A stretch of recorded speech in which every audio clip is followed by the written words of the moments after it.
एक अध्याय 17।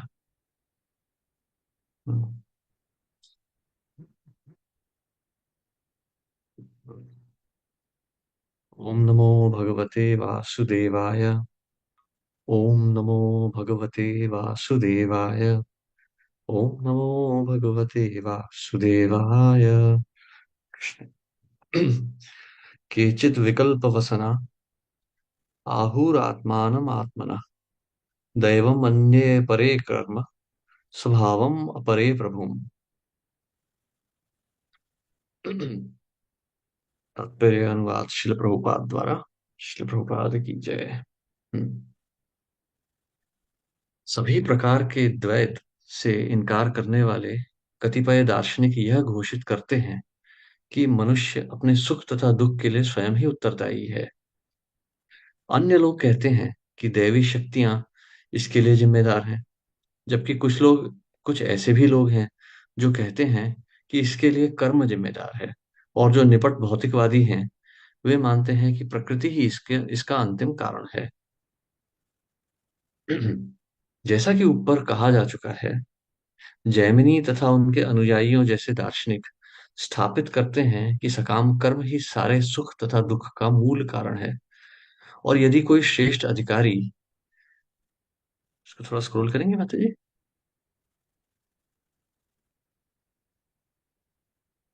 हरे कृष्णा, इसको थोड़ा स्क्रॉल करेंगे।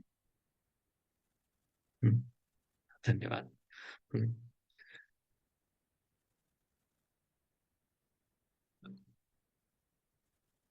और यदि कोई श्रेष्ठ अधिकारी, कोई आत्ममानी मानवीय शक्तिशाली भगवान या देवता है, तो वे भी सकाम कर्म के प्रभाव के अधीन है, क्योंकि वे लोगों के कर्म के अनुसार ही फल देते हैं।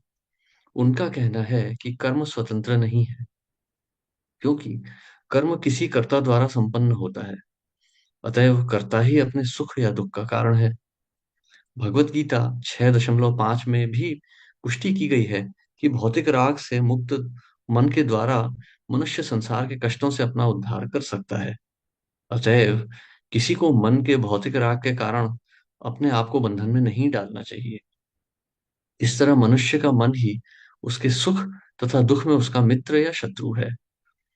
नास्तिक, भौतिकवादी, सांख्यवादी यह निष्कर्ष निकालते हैं कि भौतिक प्रकृति समस्त कारणों की कारण है। उनके मतानुसार भौतिक तत्वों के संयोग से ही भौतिक सुख दुख के कारण हैं, और पदार्थ का विघटन ही समस्त भौतिक तापों से मुक्त होने का कारण है। गौतम तथा कणाद परमाणुओं के संयोग को ही प्रत्येक वस्तु का कारण मानते हैं, और अष्टावक्र जैसे निर्विशेषवादी यह पाते हैं कि ब्रह्म का आध्यात्मिक तेज ही समस्त कारणों का कारण है। किंतु भगवत गीता में स्वयं भगवान घोषित करते हैं कि वे ही निराकार ब्रह्म के स्तोत्र हैं। अतएव वे, अर्थात भगवान का व्यक्तित्व ही समस्त कारणों के परम कारण है। ब्रह्म संहिता में भी इसकी पुष्टि हुई है कि भगवान कृष्ण ही समस्त कारणों के अंतिम कारण हैं। हरे कृष्णा। तो जो हम पिछले श्लोक से देख रहे हैं कि जो धर्म के जो प्रतीक हैं, वो क्या कह रहे हैं? धर्म कह रहे हैं कि ये बहुत कठिन है ये जान पाना कि हमारे कष्टों का कारण कौन है। क्योंकि इतने जो दार्शनिक हैं, ये अलग अलग मत देते हैं अपने। जैसे हमने देखा था वैशेषिक दर्शन है, उसके बाद में न्याय का दर्शन है, पतंजलि में जो है योग दर्शन दिया गया है, अर्थात अष्टांग योग दर्शन दिया गया है। कपिल जो है सांख्य योग बता रहे हैं, जैमिनी जो है कर्म मीमांस बता रहे हैं, और व्यासदेव वेदांत दर्शन दे रहे हैं। तो अब सत्य दर्शन कौन सा है, इसको समझा कैसे जाए? वैशेषिक वैभाषिक जो दार्शनिक होते हैं वो कहते हैं कि जो कारणों का कारण है, सभी प्रकार के कर्म और उनके फलों का कारण जो है वो तो भौतिक प्रकृति है। भौतिक तत्वों के मिलन से आत्मा का स्वरूप बनता है, और उसके कारण सारे कर्म होते हैं। वहीं वैभाषिक जो जो दार्शनिक हैं, वो कहते हैं कि नहीं, जो आत्मा है, आत्मा तो कुछ भी नहीं है, भौतिक कण आपस में जुड़ते हैं, संयोग से सब कर्म होते हैं। यही जो है आधुनिक जो वैज्ञानिक है वो भी यही कहते हैं। उसी प्रकार से अष्टावक्र कह रहे हैं कि ब्रह्म से सब कुछ उत्पन्न हो रहा है।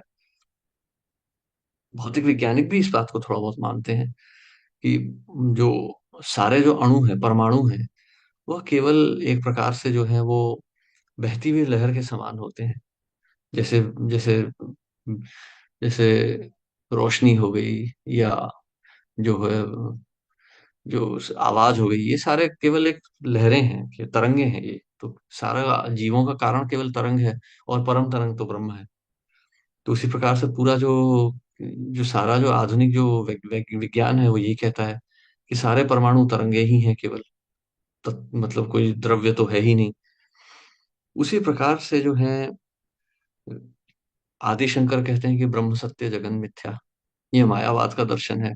उनका वर्णन यहाँ नहीं आ रहा है तात्पर्य में, परंतु उनका मानना है ब्रह्म सत्य जगन मिथ्या, अर्थात पूरा निर्माण ही केवल ब्रह्म है। ब्रह्म के अथवा तो कुछ है ही नहीं। तो इस प्रकार से तरह तरह के मत हैं, तरह तरह के विचार हैं, तरह तरह के मत हैं। तो तथ्य क्या है? तो और ये इतने विभिन्न मत आ क्यों रहे हैं, सबसे पहला प्रश्न ये उठता है। अर्थात कोई भी व्यक्ति जो है, यदि हम अलग अलग जो मतों को देखें, अलग अलग योगियों के अलग अलग जो ये जो दार्शनिक हैं, इनके मतों को देखें, तो ये सब मत आपस में थोड़े बहुत मिलते जुलते हैं, परंतु ये पूर्णतः नहीं मिलते। और कोई भी दो मत जो है वो एक समान नहीं है। वैशेषिक वैभाषिक भी एक जैसे नहीं है। एक कहता है कि द्रव्यों के मिलन से आत्मा की उत्पत्ति होती है, और दूसरा दर्शन कहता है कि नहीं, आत्मा नाम की कोई वस्तु होती ही नहीं है। तो तथ्य क्या है? दोनों अपने प्रमाण देते हैं, परंतु सभी प्रमाण अर्ध प्रमाण है, अर्ध सत्य। जैसे ये उंगली है, इसको मैं घुमा रहा हूँ इस तरह से, गोल गोल गोल गोल घुमा रहा हूँ, तो आप कहेंगे कि ये तो गोल घूम रही है। परंतु इसी उंगली को यदि मैं दूसरी दिशा में गोल घुमाऊं, तो आप कहेंगे कि ये उंगली तो केवल दाएं से बाएं और बाएं से दाएं जा रही है। तथ्य क्या है? दोनों ही तथ्य हैं, दोनों सत्य हैं। यदि आप ऊपर से देखें तो आपको गोल घूमती दिखेगी, यदि आप बगल से देखें तो आपको ये आगे पीछे जाती दिखेगी। दोनों ही तथ्य हैं, परंतु दृष्टिकोण अलग है। जैसे महान वैज्ञानिक आइंस्टाइन कहते हैं कि ये जो है, ये तो दृष्टिकोण ही केवल यह निर्धारित करता है कि सत्य क्या है। क्या कहते हैं ना वो, the platform of observation, point of observation. तो अब इस यह जो होते हैं, ये अर्ध सत्य होते हैं। क्योंकि हमारी दृष्टि सीमित है, इसलिए हमें पूर्ण दर्शन नहीं प्राप्त हो रहा है। तो फिर इस तथ्य को समझा कैसे जाए? तो श्रीमद् भागवत, श्री ब्रह्म संहिता में ब्रह्मा जी क्या कह रहे हैं कि ईश्वर परम कृष्ण सच्चिद आनंद विग्रह अनादिर आदिर गोविंद सर्व कारण कारणम। अर्थात कि ईश्वर परम कृष्ण, भगवान परम ईश्वर हैं, परम निर्यातक हैं, और परम वो है, परम नियंत्रक है, परम नियंत्रक हैं, और सब कारणों के कारण हैं। तो भगवान को समझना ही जो है, भगवान को यदि कोई समझ गया, तो वो समझ जाएगा कि सारे कारणों की उत्पत्ति कहाँ से हो रही है। उसी प्रकार से भगवान भगवत गीता में भी कहते हैं, अहम सर्वस्य प्रभवः मत्तः सर्वम प्रवर्तते। अर्थात मैं मैं ही सभी सभी वस्तुओं का स्तोत्र मैं ही हूँ। सभी जो शक्तियां हैं उनका स्तोत्र मैं ही हूँ। सभी वस्तुएं मुझी से उत्पन्न हो रही हैं। श्रीमद् भागवतम में हम आगे के स्कंद में देखेंगे, तीसरे स्कंद में देखेंगे कि किस प्रकार से महाविष्णु सभी उत्पत्ति के कारण हैं, भौतिक उत्पत्ति के कारण हैं। भगवान श्री कृष्ण जो हैं, वो बलराम के रूप में पहले प्रकट होते हैं। फिर बलराम जी से अनिरुद्ध, संकर्षण, प्रद्युम्न और वासुदेव उत्पन्न होते हैं। संकर्षण से महाविष्णु उत्पन्न होते हैं, और महाविष्णु से पूरी भौतिक सृष्टि उत्पन्न होती है महत्तत्व के रूप में। यह महत्तत्व जो है भगवान की दृष्टि से प्रधान बनता है, और प्रधान से फिर पूरे सारे जो भौतिक वस्तुएं हैं ये उत्पन्न होती हैं। तरह तरह के देवी देवता, शरीर, सभी प्रकार के ग्रह, ये सब जो है प्रधान से उत्पन्न होते हैं। और ये नित्य हुए जा रही है, ये श्रृंखला ये नित्य चल रही है। परंतु इसको समझा कैसे जाए?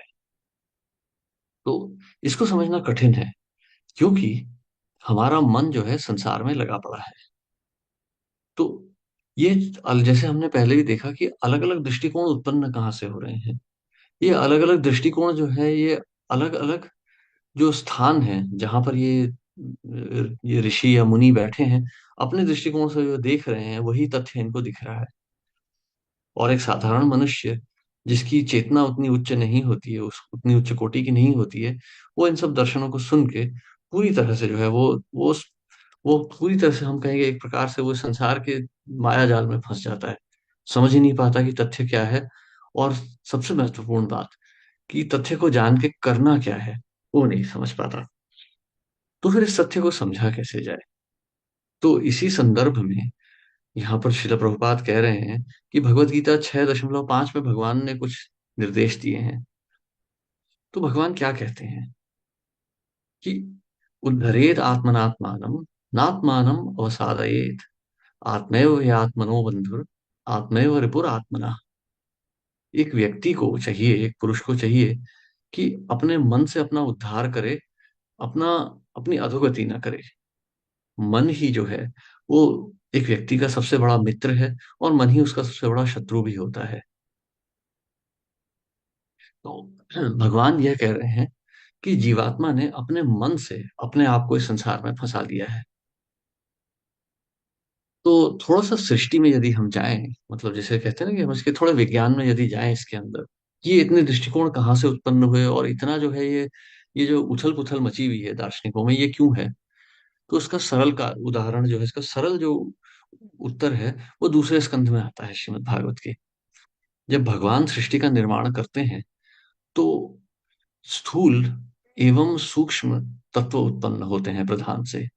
और इन तत्वों के विलयन से जो है तरह तरह की वस्तुएं उत्पन्न होती हैं, तरह तरह के शरीर उत्पन्न होते हैं।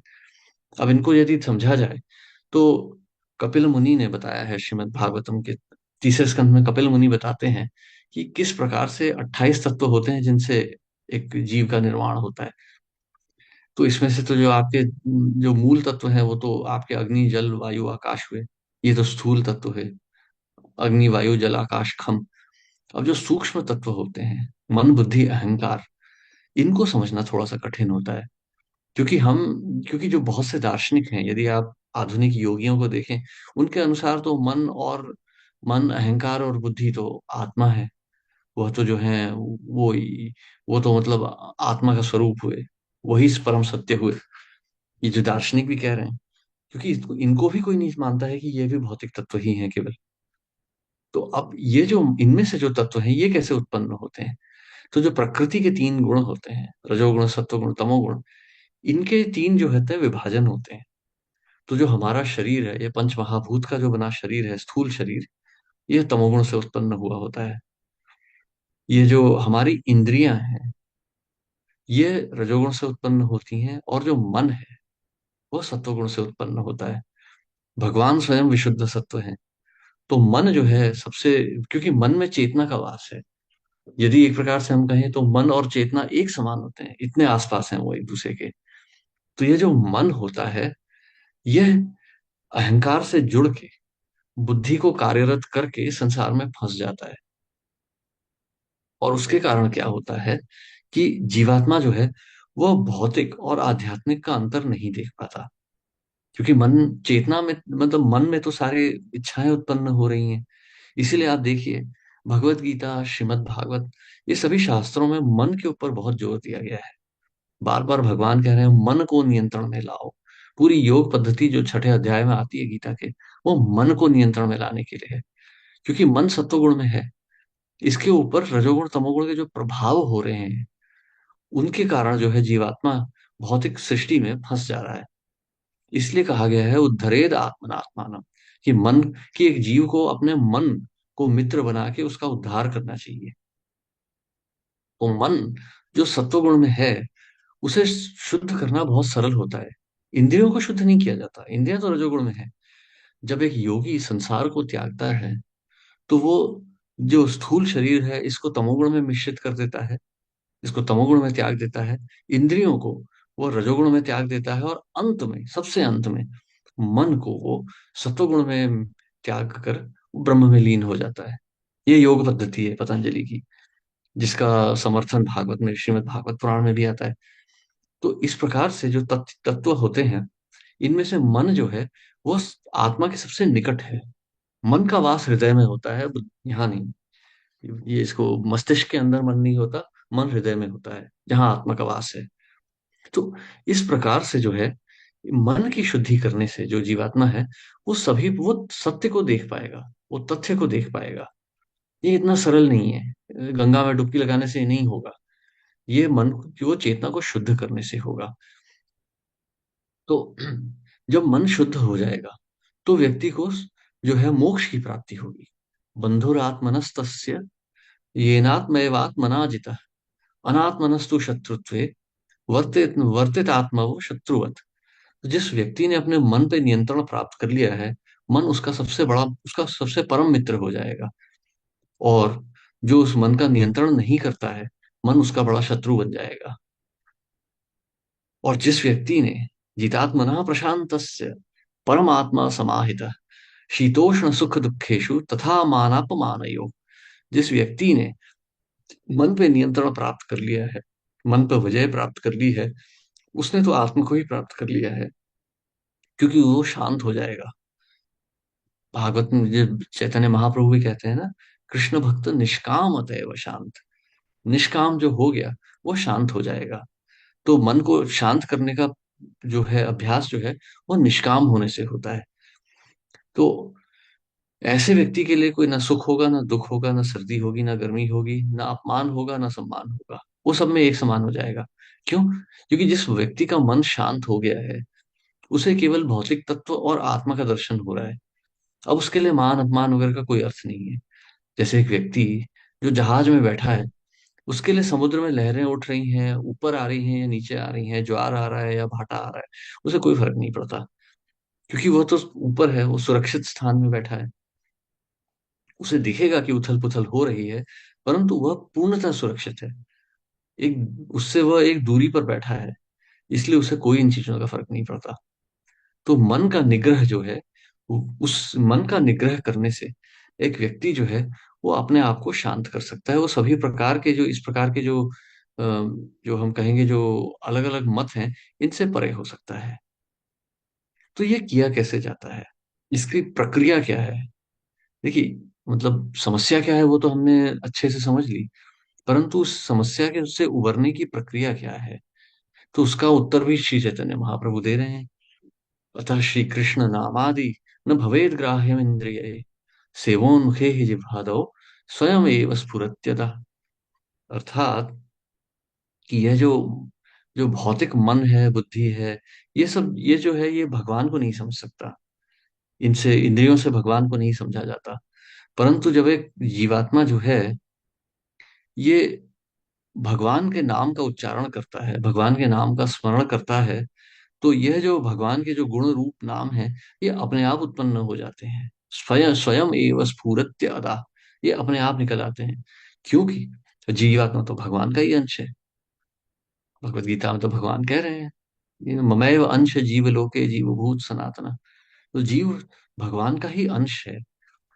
भौतिक संसार में आने के कारण उसके मन के ऊपर जब गुणों का प्रभाव पड़ रहा है, तो वो संसार में अपने आप को समझने लग रहा है। मतलब इसको सरल तरह से यदि समझें, तो जीवात्मा की इच्छा हमेशा अपने आप को प्रसन्न करने की है। मतलब जैसे हम कहते हैं ना, शास्त्रों में जैसे लिखा है कि जीवात्मा स्वयं मतलब हमेशा जो है सुख को ढूंढ रहा है। तो वो चाहे आत्मा के स्वरूप में, शुद्ध स्वरूप में हो, चाहे वो संसार में फंसा हुआ हो, वो सुख को प्राप्त करने का प्रयास कर रहा है।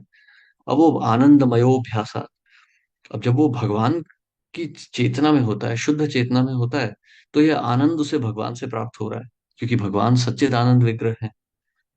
परंतु जब वह इस मायावी संसार में फंस जाता है, जब उसका मन भगवान से विमुख हो चुका होता है, तो वह संसार में इस आनंद को प्राप्त करने का प्रयास करता है। और जितना प्रयास करता है उतना ही वो फंसता चला जाता है। जैसे जैसे कीड़ा जो है वो मक्खी के जाल में मक्खी के जाल में इसके ये मकड़ी के जाल में फंसता है, तो जितना हाथ पैर मारेगा उतना फंसता चला जाएगा। कीड़ा तो अपने को छुड़ाने का प्रयास कर रहा है, परंतु जितना वो हाथ पैर मार रहा है, जितना हिल रहा है, उतना ही वो चिपकते जा रहा है माया जाल से। उसी प्रकार से जीवात्मा भी जितना इस संसार में दुखों के निवारण का प्रयास करता है, जितना वो प्रयास करता है सुखी होने का, उतना ही वो माया के जाल में फंसता चला जाता है। जैसे वो सन्यासी और चूहे का उदाहरण आता है कि सन्यासी जो है वो ध्यान लगाना चाहता है, परंतु चूहा परेशान कर रहा है, तो उससे बचने के लिए बिल्ली लाता है। जब बिल्ली परेशान करने लगती है तो उससे बचने के लिए गाय लाता है। जब गाय परेशान करने लगती है तो उसे बचने के लिए वो पत्नी ले आता है। और पत्नी जब आ जाती है तो फिर पूर्णतः माया जाल में फंस जाता है। तो इस प्रकार से हम जितने भौतिक समस्याओं का उपाय ढूंढते चले जाते हैं, उतनी ही और समस्याओं में फंसते चले जाते हैं। क्योंकि हमें माया से निकलने का मार्ग तो दिख ही नहीं रहा है। माया तो केवल माया तो कुछ है ही नहीं। माया का तो कोई तथ्य है ही नहीं। तो ये जितना हम प्रयास करते हैं माया से बचने का, उतना इस माया की गहराई में हम डूबते चले जाते हैं। इसीलिए यहाँ पर धर्मराज भी यही कह रहे हैं, धर्म भी यही कह रहे हैं कि इतने मत आ चुके हैं कि समझना असंभव है कि सत्य क्या है, तथ्य क्या है। तो तथ्य है श्री कृष्ण का नाम। अतः श्री कृष्ण नाम आदि।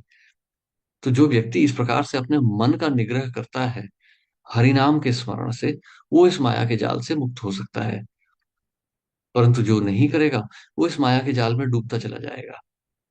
तो भगवान कृष्ण तो अब इसके संदर्भ में एक उदाहरण आता है। तो ये माया का जाल किस प्रकार से होता है और ये कितना जटिल है, इसको समझने का प्रयास कीजिए। अभी हम सोचेंगे कि ठीक है, चलो ये तो मतलब इतनी साधारण सी बात है। ये धर्म जो है स्वयं, वो धर्म के प्रतीक वो क्यों नहीं समझ पा रहे हैं इस बात को? या फिर जो बड़े बड़े दार्शनिक हैं ये क्यों नहीं समझ रहे इस बात को? तो आप इसको इस प्रकार से समझिए कि ये संसार कितना कठिन है। अब संसार में साधारण रूप से तो देखा जाता है, मतलब हमारे जैसे हमारा जो वैष्णव शास्त्र है वो भी कहते हैं ना, जीव दया नामे रुचि वैष्णव सेवा, यह धर्म के आधार है। जीव दया से सब कुछ शुरू होता है। परंतु यह जीव दया भी माया है। ये जीव दया जो हम कह रहे हैं ये भी तो एक माया ही है। अब इसको कोई कैसे मानेगा? यदि हम अपने माता पिता का आदर करते हैं, बड़े बूढ़ों का आदर करते हैं, लोगों का भला कर रहे हैं, कष्टों का निवारण कर रहे हैं, तो इसको हम माया कैसे कह सकते हैं? धर्मशास्त्रों कह रहे हैं कि जीव दया होनी चाहिए। परंतु यह जीव दया भी जो है, यह भी हमारे संसार के बंधन का कारण बन जाती है। जैसे हम भरत महाराज का उदाहरण देखते हैं। भरत महाराज तो मतलब भरत महाराज तो योगी थे, वो तो संसार को त्याग चुके थे। वो तो भाव की प्राप्ति कर चुके थे। मतलब वो तो रुचि, वो अनर्थ निवृत्ति, रुचि, निष्ठा, इनके इनको भी पार कर चुके थे। वह तो मतलब भाव, भगवान के भाव में थे, लगभग प्रेम प्राप्त करने ही वाले थे।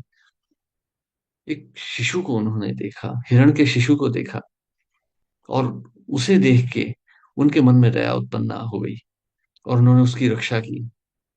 इस रक्षा के कारण वह जो थे वो हिरण की आसक्ति में आ गए, और इस प्रकार से उनकी चेतना का पतन हो गया और उन्हें फिर संसार में एक पशु का शरीर प्राप्त करना पड़ा।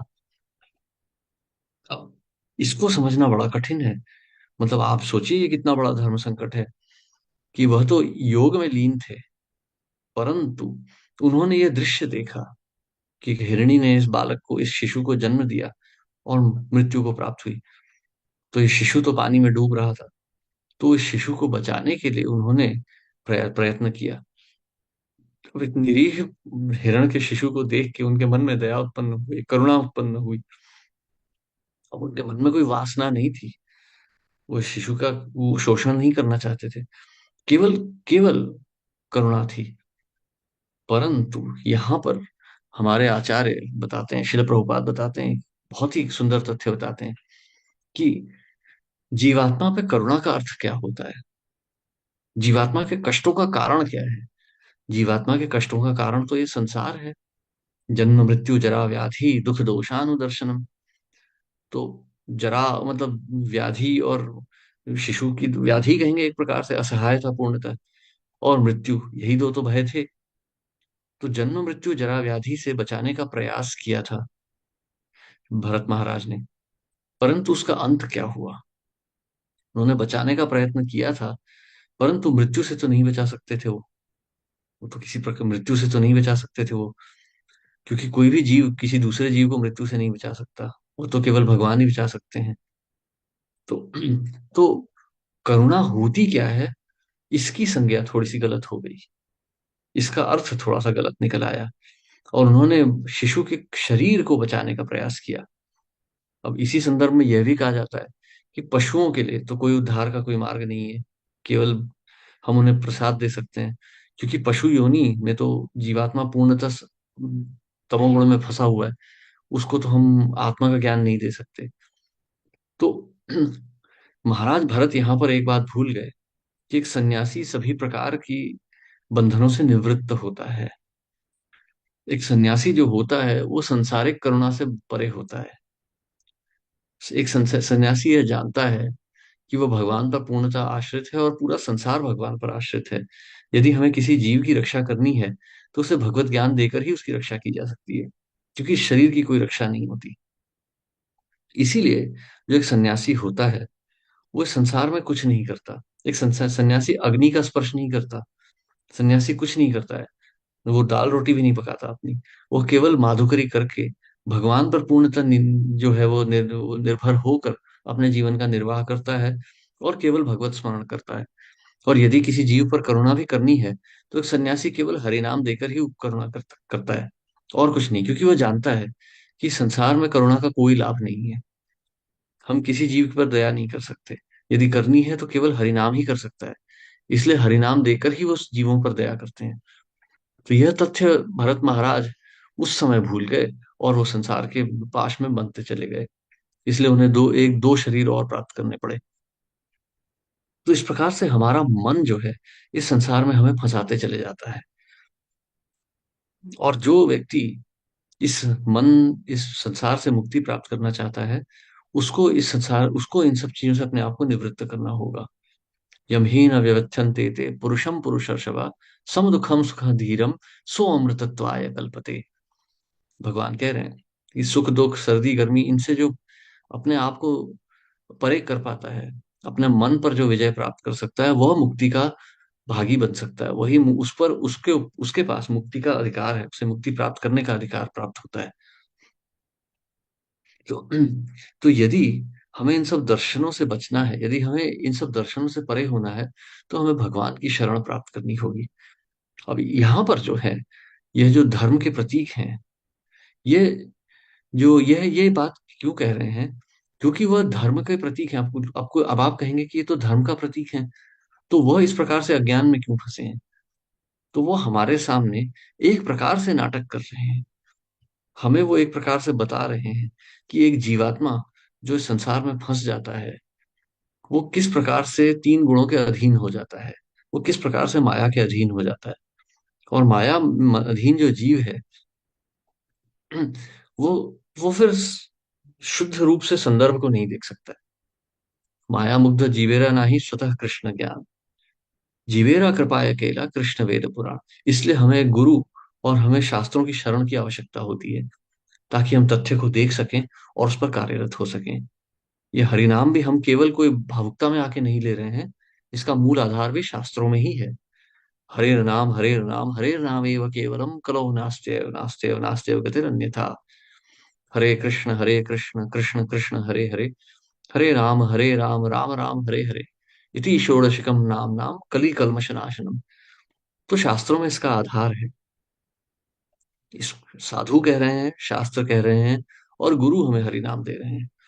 तो इस प्रकार से हम भगवान की शरण लेके संसार की माया से अपने आप को मुक्त कर सकते हैं। इस संसार में न भला है न बुरा है, ये पूरा संसार केवल माया है। इस संसार में न कुछ सही है न गलत है, संसार बस जो है सो है। यह केवल प्रकृति के गुणों का खेल है। प्रकृते क्रियमाणानि गुणे कर्माणि सर्वशः अहंकार विमूढ़ात्मा कर्ताहमिति मन्यते। तो एक अहंकारी व्यक्ति, जो एक मूर्ख व्यक्ति है, अहंकार के वश में आकर सोचता है कि वह कार्यरत है, परंतु जीवात्मा कुछ न कार्य कर सकता है, न वो करता है। वह केवल इच्छा मात्र व्यक्त करता है, और प्रकृति जो है वो स्वयं कार्यरत रहती है। तो यदि हमें इससे मुक्त होना है, इस माया से, तो हमें हरि नाम का उच्चारण करना होगा। स्वयं एव स्फुरत्यदा। तो ये माया हट जाएगी और हमें अपना स्वरूप स्पष्ट रूप से दिखने लग जाएगा। हरे कृष्णा। किसी का कोई प्रश्न या टिप्पणी?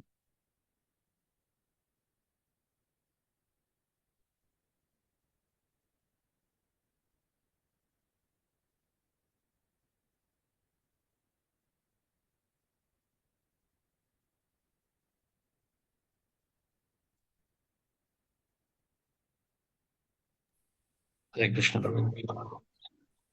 हरे कृष्ण। हरे कृष्णा प्रभु जी। हरे कृष्ण प्रभु। अभी और हाँ भी प्रभु। ज्यादा हम लोग भ्रमित होते जा रहे हैं। हरि नाम लेके, और बाकी सब कर्म करना है, वो कर्म सब छोड़ देने का है। हम्म। देखिए, धर्म का निर्वाह करना होता है।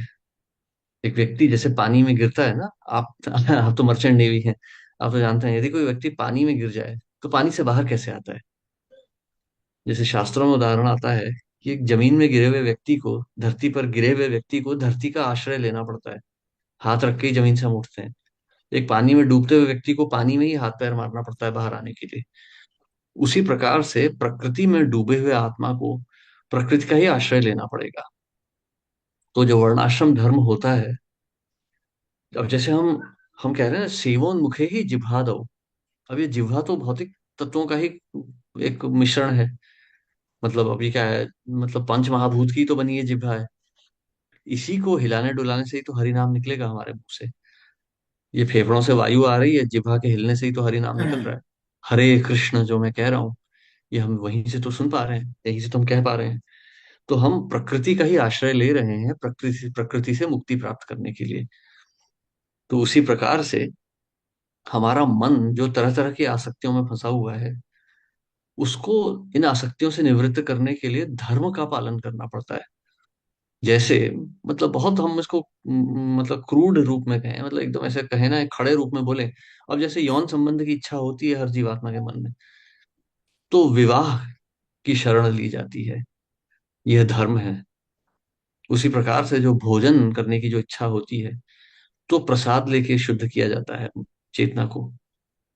निद्रा की इच्छा होती है, तो हम निर्धारित निद्रा निद्रा लेते हैं, 4-6 घंटा सो लेते हैं। तो धर्म के पालन से, अब ये धर्म की जो जो जो गतिविधियां हैं, ये तो पूर्णतः भौतिक हैं। अब भोजन तो भोजन ही है। रोटी खा रहा हूं तो उससे कोई मतलब भगवत प्राप्ति नहीं हो रही है। सीधे रोटी खाने से भगवान को प्रसाद बना के खा ले रहा हूँ। इसलिए सन्यासी तो अंत में वो भी नहीं लेते। शिला जीव गोस्वामी तो 2 चम्मच मट्ठा पी लेते थे, 1-2 चम्मच बस 2-3 दिन में। भोजन भी नहीं करते थे। और ध्रुव महाराज तो सूखे पत्ते खा लेते थे। उसी प्रकार से जैसे जो ये हिरण्यकशिपु ने तो मतलब पूर्णतः कुछ भोजन ही लेना बंद कर दिया था, प्राणवायु ऊपर उठा दी थी। तो उस प्रकार से योगी तो भोजन की भी निवृत्ति प्राप्त कर लेते हैं, भोजन वो तो श्वास भी नहीं लेते। ध्रुव महाराज ने तो सांस लेनी बंद कर दी थी ना अंत में। तो प्रकृति का आश्रय तब तक लिया जाता है जब तक उसकी आवश्यकता होती है। इसलिए धर्म का पालन करना होता है। परंतु इस धर्म से भी हमें धीरे धीरे निवृत्ति ही प्राप्त करनी होती है। तो कर्म छोड़ नहीं देने हैं, करने हैं, परंतु बिना आसक्ति के।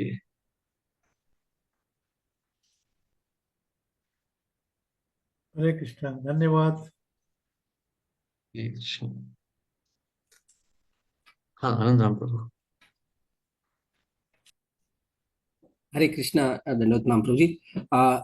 थैंक यू, आपने फिर से बहुत बढ़िया एक्सप्लेनेशन दिया। प्रभु जी, जैसे आपने बताया, जीव दया से भी इम्पोर्टेंट है कि हम अच्छे से भक्ति के और हरि नाम ले। लेकिन हम देखते भी है कि आत्मा का शुद्धिकरण का प्रोसीजर में, प्रोसेस में, तो पहला स्टेप जो है जीव दया है। तो फिर ये जीव दया कितने हद तक और कहाँ तक हम प्रैक्टिस करना चाहिए? क्योंकि ऐसे भी बोला जाएगा कि अगर हमारे हृदय में जीव दया नहीं है, या हम ये प्रैक्टिस नहीं करते हैं, तो हमारा हृदय बहुत कठोर हो जाएगा। तो इस कठोर हृदय से हम भगवान से प्रेम कैसे करेंगे? हम्म। तो जीव दया, देखिए प्रभु, दया क्या होती है ये समझनी है। श्रील प्रभुपाद वही कह रहे हैं कि दया को समझिए। दया होती क्या है और कैसे होती है। दया जो होती है उसको, जैसे अब एक व्यक्ति है, जैसे श्रील प्रभुपाद एक उदाहरण देते हैं कि एक दो बालक थे, बड़ा भाई छोटा भाई। तो बड़े भाई को टाइफाइड हो गया था। तो अब टाइफाइड में तो अन्न नहीं दिया जाता है। तो वो भूखा था, उसे भूख लग रही थी, तो बहुत रो रहा था। तो माँ बाहर गई थी। तो छोटे बालक ने देखा कि अरे ये भाई तो बहुत दुखी हो रहा है। उसने पूछा क्या हो गया, क्या चाहिए। उसने बोला बहुत भूख लग रही है, कुछ भोजन दे दो। तो छोटे भाई ने रोटी दे दी। अब बड़े भाई ने खा ली और उसकी तबीयत और खराब हो गई। फिर माँ ने आके थप्पड़ मारा। तो ये उदाहरण यदि हम भरत महाराज के केस में देखें तो ऐसे ही हुआ ना। उन्होंने भी करुणा की जीव पर, और माया ने थप्पड़ मार दिया। तो अब अज्ञान में जो की गई करुणा होती है, वो वो दुख का ही कारण बनती है। असली करुणा क्या होती है? सभी दुख के कारण का से निवारण। बालक को रोटी खिलाने से उसकी बीमारी बढ़ गई। अब छोटे बालक को ये बात नहीं पता थी, छोटे भाई को ये बात नहीं पता थी, उसने खिला दिया। तो दया क्या होती है पहले समझना आवश्यक है। तो अब कोई व्यक्ति, जैसे हम मंदिरों में हम संडे फीस्ट क्यों रखते हैं, हम प्रसाद क्यों देते हैं? क्योंकि शरीर की भी अपनी एक आवश्यकता है। लेकिन हम कुछ भी नहीं खिला देते। हम मंदिरों में हम मांस मछली नहीं खिलाएंगे, हम मंदिरों में प्याज लहसुन नहीं खिलाएंगे, हम केवल प्रसाद देंगे। अब सादी दाल रोटी ही सही, परंतु हम देंगे। और वही देंगे क्योंकि वह प्रसाद है। उससे उनके शरीर की भी तृप्ति हो रही है और आत्मा भी तुष्ट हो रही है, आत्मा का भी उद्धार हो रहा है। तो यह असली करुणा होती है। तो यदि हम कहें कि अरे सबको भूख लग रही है, चलो ऐसा करते हैं होटल में जाके सबको हम भुना हुआ प्याज की सब्जी खिला देंगे, तो ठीक है, एक प्रकार से करुणा है वो। परंतु वह उनके अज्ञान का भी कारण बन रही है, तमोगुण बढ़ा रही है वो उनका। तो करुणा क्या होती है और कैसे की जाती है, यह भी समझना अति आवश्यक होता है। नहीं तो वो और भी दुखों का कारण बन सकती है। ठीक है प्रभु। हाँ, थैंक यू प्रभु जी। थोड़ा और जैसा ये संदर्भ से मुझे पूरा क्लियरली समझ में आ रहा है। तो हम्म। ज्यादा हमें कंपैशन फॉर द सोल रखना है देन फॉर द बॉडी। तो जो भी हम करेंगे तो हमें ये भी एक्टिविटी से ट्राई करना है कि उनका और भगवान के प्रति प्रेम जागृत हो, या और उनके सत्व गुण में प्रभाव हो करके। हाँ देखिए, स- बिल्कुल बुद्धि होनी चाहिए, इसलिए हमें शास्त्र पढ़ने चाहिए और सोच समझ के काम करना चाहिए। मतलब करुणा कैसे की जाती है? अब गाय बैल को हम क्या करते हैं, घास खिला देते हैं बस। अगर कोई कुत्ता है तो रोटी खिला देंगे, ये करुणा हो गई उनके लिए। अब कोई, लेकिन कोई व्यक्ति आया है हमारे पास तो हम उसे हरि नाम भी देंगे, कहेंगे भाई हरि नाम लो। ये तो ठीक है, तुम भोजन कर रहे हो अच्छी बात है, पानी पी रहे हो अच्छी बात है, लेकिन हरि का नाम भी स्मरण करो, नहीं तो इसका कोई लाभ नहीं होगा। तो जीव के अनुसार करुणा। अब कोई बूढ़ा व्यक्ति है, 80-90 वर्ष का हो गया है, उसको तो हम नहीं कहेंगे चलो कीर्तन करने आओ हमारे साथ मंदिर आ जाओ। तो हम थोड़ा सा भोजन दे देंगे, थोड़ा सा प्रसाद दे देंगे, थोड़ा बहुत हरि नाम का स्मरण कर लेंगे उसके सामने बैठ के, परंतु जोर नहीं डालेंगे। प्रचार, जो प्रचार कर रहे हैं भक्त, उनको तो ये चीज मतलब अच्छे से मालूम होनी चाहिए कैसे किया जाता है। जैसे जब शिल प्रभुपाद अमेरिका आए थे, तो सबसे पहले उन्होंने हरिनाम संकीर्तन नहीं किया था। 1965 में जब प्रभुपाद ने प्रचार आरंभ किया था, तो हरिनाम का स्मरण नहीं करते थे प्रभुपाद। सबसे पहले प्रभुपाद ने संस्कृत सिखानी शुरू की थी, संस्कृत और भगवत गीता। तो जब उन्होंने देखा कि कितनी निकृष्ट मानसिकता है, पशुवत मानसिकता है, तो उन्होंने कहा ठीक है चलो कीर्तन करते हैं। तो उन्होंने देखा कि अरे हाँ, ये कीर्तन इनको अच्छा लग रहा है, थोड़ा सा भगवत नाम के लिए आकर्षण है। प्रभुपाद कीर्तन ही करते थे। आपका वो टॉम्किन स्क्वायर पार्क वाला वही तो था, कि वो कीर्तन करते थे। फिर उन्होंने देखा कि हाँ, इसी से इनका उद्धार होगा। तो कीर्तन और प्रसाद, प्रभुपाद ने कीर्तन और प्रसाद दिया। फिर जो उसमें से बुद्धिमान भक्त आए, बुद्धिमान दार्शनिक आए, प्रभुपाद ने उनको फिर भगवत गीता भागवतम सिखानी शुरू की। अभी कल ही मैंने, मतलब हम कल ही मैं देख रहा था, गर्ग मुनि प्रभु का एक लेक्चर था, वो बता रहे थे प्रभुपाद के बारे में बहुत कुछ। तो मैं वही सोच रहा था कि गर्ग मुनि तो प्रभुपाद के सबसे पहले शिष्यों में से थे, गर्ग मुनि प्रभु। तो वो बता रहे हैं प्रभुपाद के बारे में। तब मैं सोच रहा था कि किस प्रकार से प्रभुपाद ने अपनी बुद्धि का प्रयोग किया था, कितनी तीव्र बुद्धि थी प्रभुपाद की। सोचते थे कि सबसे सही मार्ग क्या होगा भक्त बनाने का, तो केवल हरिनाम का उच्चारण, केवल प्रसाद। और 90%, 99% चले गए थे लोग। ये एक एक 2-2% जो टिके, वो लोग आज आपको इस्कॉन के रूप में दिख रहे हैं। तो प्रभुपाद ने बहुत कठोर परिश्रम किया है इस इस्कॉन को खड़ा करने के लिए। तो कि किस प्रकार से श्रम किया जाता है वो हमें बुद्धि लगानी होती है अपनी, वो हमारी बुद्धि का वहां पे बुद्धि बल का प्रयोग करना पड़ता है। तो कहीं पे हरिनाम दीजिए, कहीं प्रसाद दीजिए, कहीं कहीं कुछ भी मत कीजिए। अब हाँ। हाँ थैंक यू तो प्रभु जी, थैंक यू सो मच। हरे कृष्णा, हरे बोल। हरे हरे कृष्णा प्रभु कृष्ण। जी। फिनलैंड में कुछ हरे आप कृष्ण। भक्त बना सके क्या? हाँ, एक दो। एक। वैसे सबसे पहले तो कनाडा में बने, पर वो अच्छा। हमने कहा हम कहाँ बनाते हैं, प्रभुपाद बनाते हैं भक्त। जी जी। प्रभुपाद की इच्छा होगी बनेंगे, हम कुछ नहीं करते, हम तो केवल पोस्टमैन है। कोई बन गया तो बन गया, नहीं बना तो नहीं बना, हम क्या कर सकते हैं। हम कैसे प्रयत्न, बनाएंगे ना, हम खुद ही भक्त नहीं बने अभी तो। मतलब प्रयत्न कर रहे हैं। कोशिश, हाँ हमारा भी प्रयत्न चालू है खुद भक्त बनने का। तो बस प्रभुपाद की वाणी का प्रचार कर दो, जो कोई बन गया तो बन गया। धन्यवाद। हरे कृष्णा। हाँ नंदिता माता जी, आपका कुछ प्रश्न था?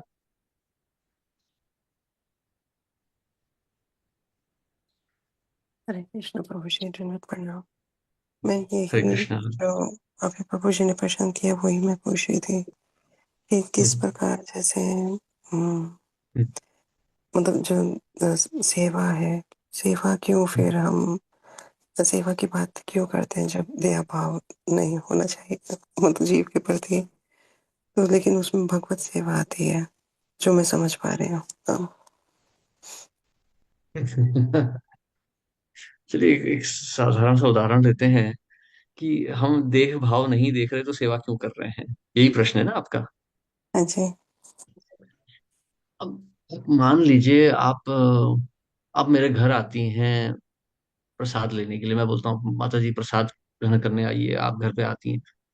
आप गाड़ी से आएंगी, तो गाड़ी से उतारने के लिए तो दरवाजा खोलना पड़ेगा ना मुझे गाड़ी का।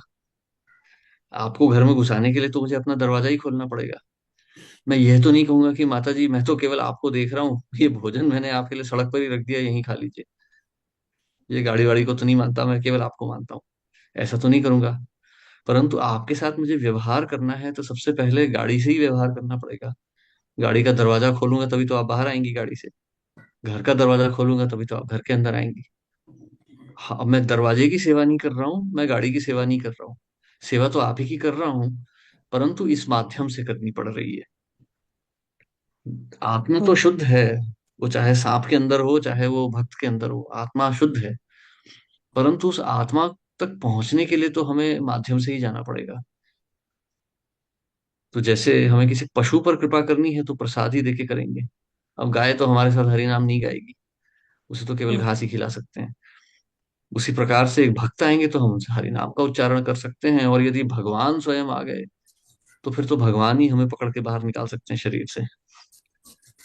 तो इसलिए माध्यम से हमें जाना पड़ता है। तो शरीर एक माध्यम है, शरीर से ही तो आत्मा का हमारा संबंध बन रहा है, इसलिए हमें शरीर की सेवा करनी पड़ती है। Hmm, yes, the body is the medium through which we identify the soul.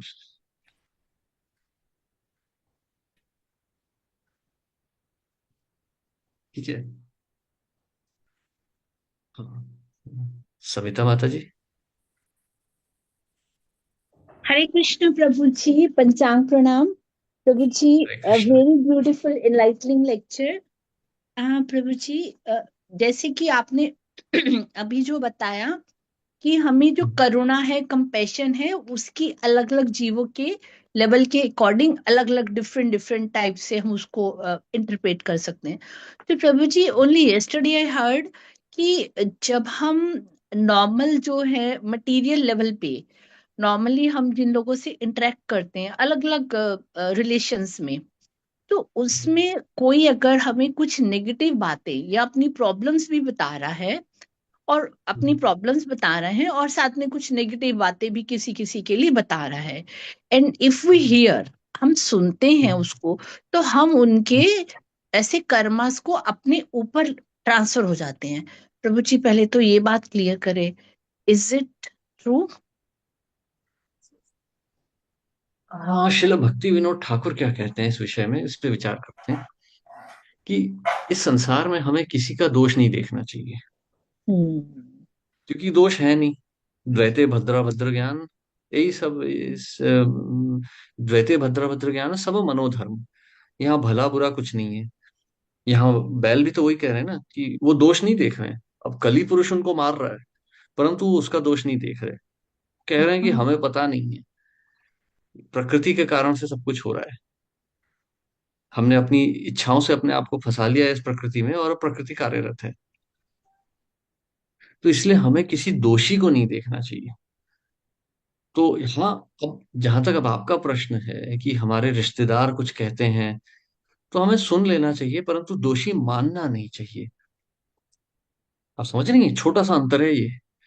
हम्म। अब जैसे अब आप अपने किसी बहन के घर जाती हैं, भाई के घर जाती हैं, वो कहता है कि देखो ये पड़ोसी ना क्या बदमाश है, मतलब ये गाड़ी चलाता है, सवेरे सवेरे शोर करता है, ये गंद करता है इधर उधर।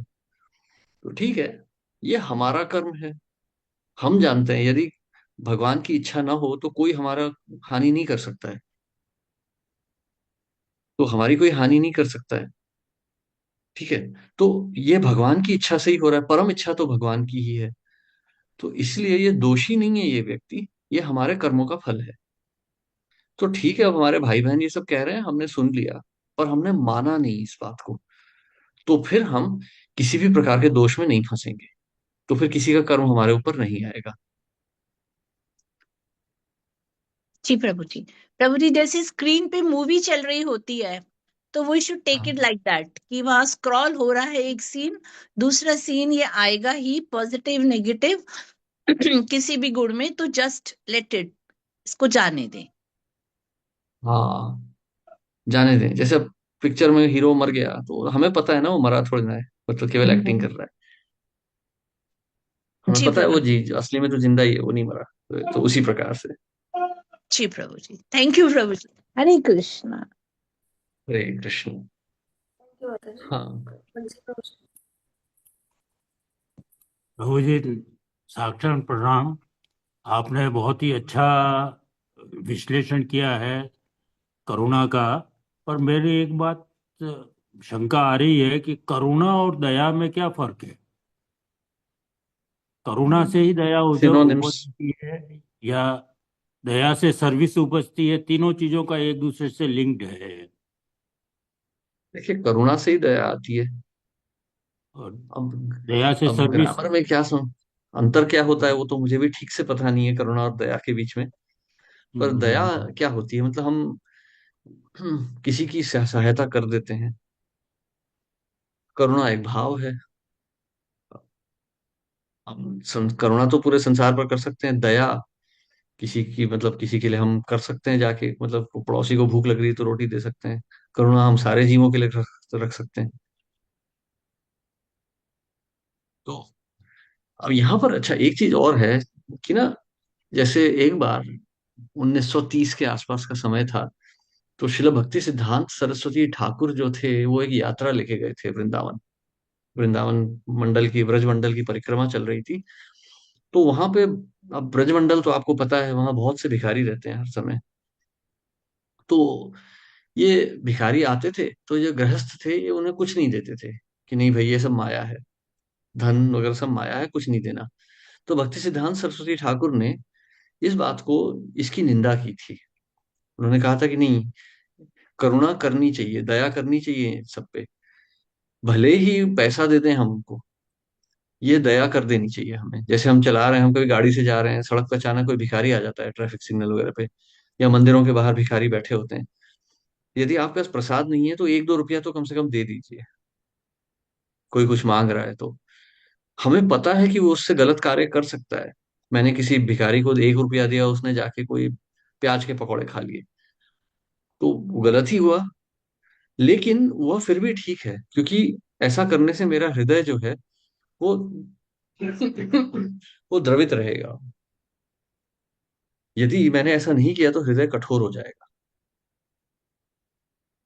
तो करुणा करनी ही चाहिए, चाहे हम उस समय भक्ति दे सकें या ना दे सकें, करनी ही चाहिए। तो भरत महाराज के संदर्भ में यदि वो हिरण बालक था, तो उसे बचा के छोड़ देना चाहिए था।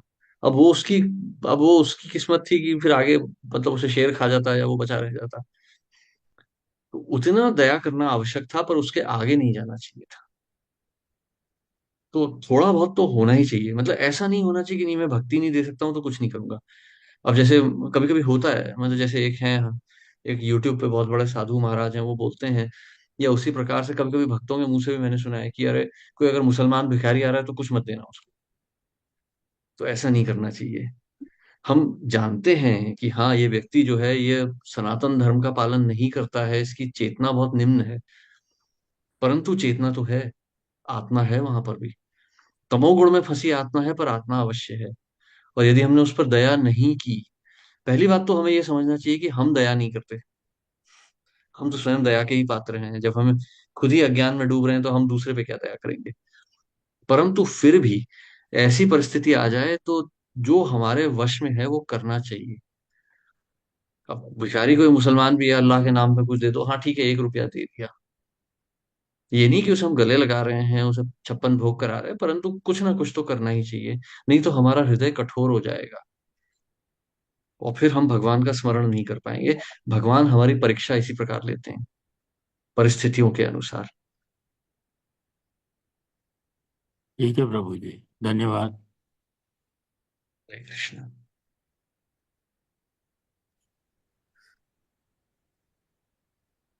हाँ राम प्रभु। हरे कृष्णा प्रभु जी। ये थोड़ा जीव दया के तरफ का ही प्रश्न है। तो एक जगह पे प्रभुपाद शायद हैदराबाद या साउथ ऑफ इंडिया में प्रभुपाद कुछ ड्रॉट रहता है, तो प्रभुपाद मतलब ड्रॉट रिलीफ के लिए ज्यादा हमें कुछ करना नहीं चाहिए करके एक स्टेटमेंट बोला था प्रभुपाद ने।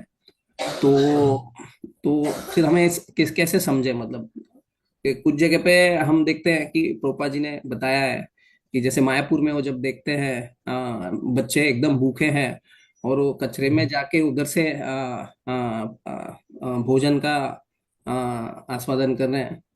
और उधर वो बोलते हैं कि यहाँ पे भी इस्कॉन मंदिर है, वहाँ के इर्द गिर्द में कोई भूखा नहीं रहना चाहिए। तो एक पक्ष है। दूसरी तरफ हम देखते हैं कि जब भक्तगण और लोग पूछते हैं कि इधर अकाल हुआ है तो अभी आ, मदद करना चाहिए कि नहीं चाहिए, तो प्रभुपाद नहीं बोलते हैं। तो मतलब इसलिए मेरा प्रश्न था, जीव दया में हम लोग कितने हद तक शरीर के लेवल हम मदद कर सकते हैं। ऑफ कोर्स प्रसाद देना तो है, जैसे हमने देखा वो शरीर के लिए भी होता है और एक आत्मा का शुद्धिकरण में भी हेल्प करता है। थोड़ा इस पे और लाइट कीजिए। हरे कृष्णा। एक सरल उदाहरण है प्रभु। आपको प्यास लग रही है, ठीक है, आपको बहुत प्यास लगी है, गर्मी का दिन है, और आप देखते हैं कि सामने एक झील है जंगल में। तो आप क्या करेंगे?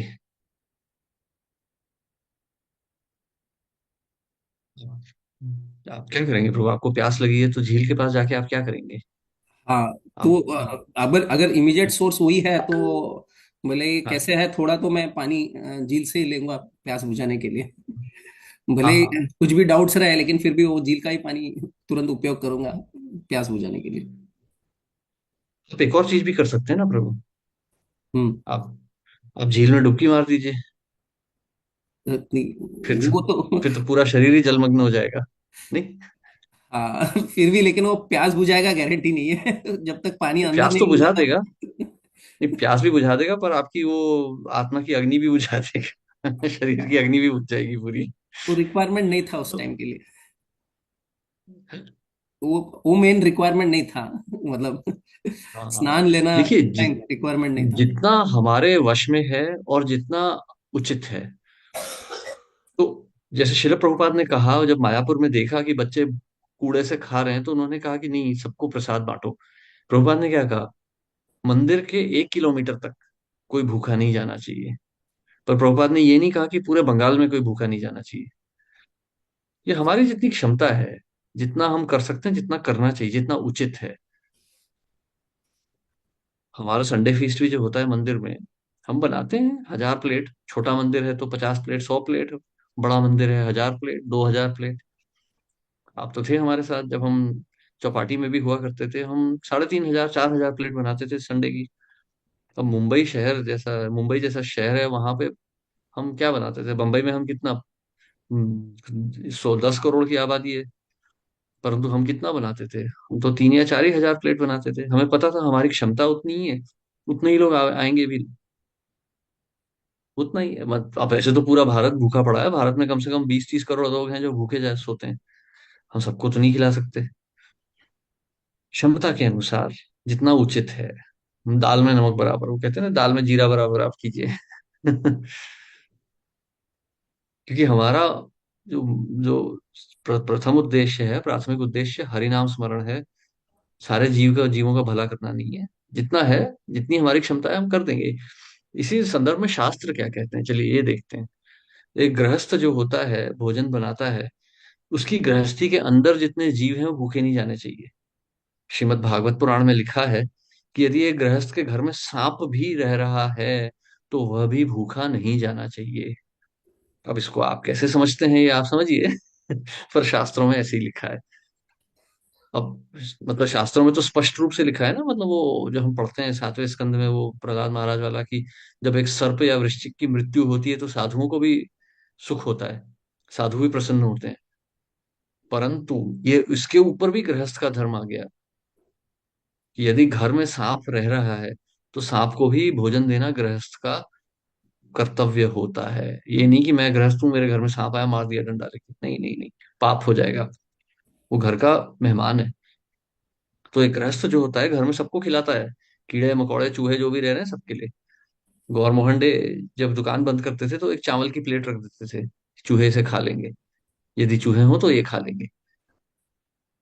तो इस प्रकार से गृहस्थ को ये नहीं कि घर में कि कॉकरोच आ गया तो मैंने हिट मार दिया, हिट स्प्रे मार दिया, नहीं, वो दंडनीय है। वो फिर मृत्यु दंड मिलेगा उस पाप के लिए।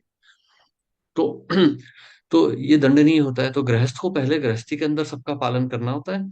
उसके बाद में फिर वो दरवाजे पे खड़ा होता है गृहस्थ। फिर वो बोलेगा यदि कोई भूखा व्यक्ति है तो आके भोजन कर ले। तो यदि कोई भूखा आ गया तो उसको खिलाना है। और जब उन सबका पेट भर जाएगा तब गृहस्थ को स्वयं भोजन लेना होता है। ये धर्मशास्त्र है प्रभु। ये सब भागवत में श्रील प्रभुपाद बताते हैं ये सब। अरे, ऐसा नहीं है कि वो नगर में ढिंडोरा पीटेगा जाके, नगर चौक में खड़ा होकर सबको खिलाएगा, नहीं, अपनी गृहस्थी में। ये मैंने हमारा खुद का लिमिटेशन और स्ट्रेंथ समझते हुए हमें जीव दया करना है, और एक्चुअल दया क्या है वो समझना है कि हमें स्पिरिचुअल कंटेक्स्ट के हिसाब से आत्मा के स्तर पे हमें कृपा करना है। तो हाँ अधिकतर हरिनाम और प्रसाद जो है, अपने जितना कैपेसिटी है उतने कैपेसिटी में हम प्रसाद वितरण कर सकते हैं। इतना मुझे अभी समझ में हाँ आया। हाँ। लेकिन हरे ये कृष्ण हमारे हरे कल्चर कृष्ण। रहा है। मैंने देखा है बचपन में कि मैं अपने नाना जी के साथ थोड़ा समय बिता पाया। तो नाना जी जब भी प्रसाद का समय होता था तो अपना भोजन ग्रहण करने से पहले तो अपने गली में देते देखते थे कि कोई जीव है तो पहले वो जीव को देते थे, कोई भिखारी कोई उधर है तो देते थे, उसके बाद ही भोजन ग्रहण करते थे। तो लेकिन कई ये सब चीजें भले देखा है और अप्रिशिएट कर पा रहा हूँ, लेकिन ये खुद अपने जीवन में प्रैक्टिस करना बहुत मुश्किल हो रहा है आज के तारीख में। तो नहीं, ये काफी। तो मतलब संसार कठिनाइयां देगा। ये चीज याद रखिए, इस संसार में जितना हम भगवान का स्मरण नहीं कर रहे हैं उतना हम माया के जाल में फंस रहे हैं, क्योंकि संसार में धर्म संकट ही धर्म संकट मिलेंगे हमें। इस संसार धर्म संकटों का ही पूरा वो है, जाल है। इससे हमें बच के ही रहना है। तो जितना हो सके, इसीलिए जो भक्त होते हैं, शुद्ध भक्त होते हैं, वो संसार से दूर ही रहते हैं। कि संसार में आप जब जब सही करने जाएंगे गलत ही होगा। हम्म, हरे कृष्णा। हाँ, मधु गुलाटी माता जी। हरे कृष्णा प्रभु जी, दंड प्रणाम। प्रभु जी बहुत बहुत ये जो बताया आपने ना, पढ़ते खुल गई दिमाग की। तो प्रभु जी, मेरा एक क्वेश्चन ये था कि जैसे हम पेट को रखते हैं घर पे, डॉगी को, तो पहले तो हमने रख लिया उसको, फिर उसके बाद जैसे आपने भरत महाराज का एग्जाम्पल दिया कि अटैच हो गए थे, तो ये एग्जाम्पल हमें धीरे धीरे इसमें आने के बाद पता चला। तो अभी मिडल ऑफ द उसमें है हम, क्योंकि पेट तो आ चुका है अभी घर पे प्रभु, तो उस केस में हमें क्या करना चाहिए प्रभु? अच्छा प्रश्न है बहुत ही। शिल प्रभुपाद जब नए नए थे ना, जब अमेरिका में 1966-67 के आसपास की बात है, वो मुकुंद प्रभु के घर गए थे एक बार। तो उनके घर में बिल्ली होती थी एक। वो बिल्ली को छुपा के रखते थे, प्रभुपाद को नहीं दिखाते थे। तो एक दिन प्रभुपाद थे घर में बैठे हुए थे, तो वो माता जी और प्रभु जी घर पर नहीं थे, कहीं तो बाहर गए थे, और बिल्ली खुल गई और भागते हुए आ गई प्रभुपाद के पास। बिल्लियों का तो स्वभाव ही होता है। आ गई प्रभुपाद के पास। तो मुकुंद प्रभु घबरा गए कि अब क्या होगा। तो उन्होंने देखा कि प्रभुपाद ने बिल्ली को पैर से छुआ हल्के से, फिर बहुत प्रेम से बोले कि ये भूखी है, इसको कुछ दूध वगैरह देते हो। तो प्रभुपाद के करीब 8 या 10 प्रसंग हैं जहाँ प्रभुपाद ने पशुओं के साथ इस प्रकार से व्यवहार किया है, जिसमें से करीब 7-8 बार तो बिल्लियों के साथ ही किया है। तो ऐसा नहीं है। तो हाँ, लेकिन हाँ, कुत्ता थोड़ा विशेष होता है, कुत्ता घर में बहुत अपवित्र करता है। कुत्ते बिल्ली के लिए प्रभुपाद कहते थे कि घर में मत रखिए। पर अब ये आ चुकी है, अब ये कुत्ता आ चुका है। तो एक चीज ये की जा सकती है कि या तो आप किसी को दे दीजिए, कोई इस कुत्ते का यदि कोई पालना चाहता है तो पूछ लीजिए। अक्सर लोग चाहते हैं तो आप दे सकती हैं, क्योंकि कुत्ते महंगे आते हैं। आप किसी को मुफ्त में दे दीजिए कि भैया आप रख लो, फ्री में रख लो आप। तो ये एक चीज कर सकती हैं आप। यदि यह संभव नहीं है तो कुत्ते की आयु का आप इंतजार कीजिए। अब कुत्ता तो 10-12 साल जीता है, तो आपको उतना तो करना पड़ेगा। तो पर कुत्ते से व्यवहार बहुत कम रखिए। कुत्ते को जरा दूर ही रखिए, कम से कम भगवान के कमरे में मत जाने दीजिए। और अब थोड़ा बहुत उसे भोजन दे दीजिए, थोड़ा सा बाहर की तरफ दीजिए घर के। बड़ा घर है तो कहीं एक कमरा कर दीजिए, थोड़ा उसको अलग तरफ कर दीजिए। और जब कुत्ते की मृत्यु हो जाए तो फिर दोबारा मत लाइए। घर की शुद्धि कीजिए और दोबारा मत लाइए। क्योंकि ऐसी अवस्था में ये धर्म संकट है। आप कुत्ते को रख रही हैं तो भी धर्म का नाश हो रहा है, और कुत्ते को बाहर कर देंगी तो भी अधर्म होगा। तो कुत्ते को दूर ही रखिए घर से थोड़ा, और भोजन दे दीजिए। और यदि कोई ले जा सके तो उसको भेज दीजिए। क्योंकि शास्त्रों में भी लिखा है कुत्ते को घर में रखने से मतलब बहुत अपवित्रता आती है। कुत्ते को हाथ लगाने वाले को पूर्ण स्नान लेना चाहिए। कुत्ता बहुत ही अशुद्ध होता है। प्रभु जी, अगर जैसे दे देते हैं, तो जैसे कि ये हमें लेक्चर्स में ही सुना है कि जो हमारे अ, जो सेवा करने लिखी है हमारी उसके साथ, या जो भी हमारे अ, कोई कोई तो सोल प्रभु जी घर में आई है, ऐसा है। तो ऐसा तो नहीं है हमें किसी और जन्म में फिर उसका भुगतान करना पड़ेगा? इसीलिए तो आप हरि नाम का स्मरण कर रही है ना। इसीलिए आप हरि नाम ले रहे हैं। Okay, okay, okay. आपके घर में मच्छर भी मर गया तो आपको उसका उत्तरदायित्व लेना पड़ेगा। हम्म, हम्म, हम्म, तो ये तो करना ही पड़ेगा, इसलिए आप हरि नाम का स्मरण कर रहे हैं कुत्ते को। क्योंकि कुत्ता घर में रह रहा है तो आप हरि नाम का उच्चारण नहीं कर पाएंगे ठीक से, क्योंकि वो अपवित्र करेगा ना वातावरण को। आप प्रभु जी, भगवान को भोग लगा रही हैं, कुत्ते ने देख लिया तो फिर हम उसको नहीं लगा सकते। फिर वो प्रभु जी, अपवित्र हो गया। तो सेकेंडली फिर वो थॉट ये भी भगवान के आता है लिए जब। अपराध हो गया। हाँ। बिल्कुल। सेकंड थॉट ये आता है प्रभु जी, जब हम हरि नाम करते हैं या घर में मंत्र उच्चारण होता है, तो ये भी सुनता रहता है, तो कहीं ना कहीं इसका भी उद्धार हो जाएगा ना प्रभु? हाँ, उसका कितना होगा वो तो पता नहीं, पर आपका ज्यादा पतन होगा उससे। Okay, okay. यस प्रभु ये जी। खतरनाक है। देखिए, शास्त्रों के विरुद्ध हम नहीं जा सकते। अब कुत्ता आ गया तो आ गया। अब हम्म, उसको ज्यादा उसको प्रोत्साहन मत दीजिए। जहां तक हो सके किसी और को दे दीजिए तो अच्छा है, और आप हरि नाम का उच्चारण कीजिए। अगर आपको उतना ही दुख हो रहा है तो आप कुत्ता किसी को दे दीजिए। उसके हम्म, नाम का एक बार पिंडदान कर दीजिए, और ब्राह्मण और किसी भक्तों को बुला के प्रसाद खिला दीजिए। अच्छा। कुत्ते की आत्मा के लिए प्रार्थना कर लें सब मिलके। मारिए ओके, मत कुत्ते को, किसी और को दे दीजिए जो रख ले उसको, जो उसको प्रेम से रखे। ओके। पर दोबारा कुत्ता मत लाइएगा। तो हाँ, yes Prabhu ji. Okay Prabhu ji, thank you so much. ऐसी प्रभु हरे जी, जो कृष्ण। कोई भी आत्मा जैसे घर छोड़ के चली जाती है, इन केस जैसी कोई प्रॉब्लम होगी, हम्म। तो कब तक उसका प्रभु जी सोचना चाहिए हमें कि उसका दाह कर्म कुछ नहीं किया, तो कब तक हमें मानना चाहिए कि वो जिंदा है कि नहीं है प्रभु? जब सवेरे माला करती है ना तो एक माला उनको दे दीजिए, ओके, ये आपके नाम। Okay, okay, okay. ठीक है, तो भगवान का स्मरण भी हो जाएगा, जीवात्मा का भी उद्धार हो जाएगा।